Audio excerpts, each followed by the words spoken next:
ইনি নতুন না, আগে দোকানে কাজ করছেন, এখন নিজের ব্যবসা, নতুন আইডিয়া, 30 বছরের অভিজ্ঞতা। সেলুনের যে কোনো কাজের জন্য ডাকবেন, শ্রাদ্ধ বাড়িতে ডাকুন, বাচ্চা হয়েছে, নোকে নরুন ছোঁয়াতে হবে, এইরকম যে কোনো পৌর কার্যে আপনারা একবার ডাকলেই যাকে পাবেন, এই সেই সেলুন, দুয়ারে সেলুন, আপনাদের সকলের সেবায় দীপকের সেলুন।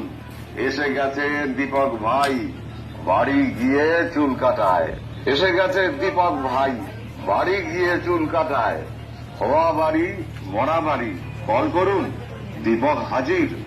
এখন দরকার, এখনই বলুন। চুল কাটান, দাড়ি কাটান, ন্যায্য পারিশ্রমিকে উত্তম পরিষেবা, সময় বাঁচান, পয়সা বাঁচান, উত্তম রূপে চুল কাটান। শুধু একবার নয়, ভালো লাগলে নাম্বার রেখে দিন, বারে বারে ডাকবেন, আর ডাকলেই পাবেন। সাইকেলে সেলুন, পেট চালাতে এক নতুন ভাবনা। আশা করি অবশ্যই আপনারা সবাই সহযোগিতা করবেন। প্রয়োজনে মনে রাখবেন,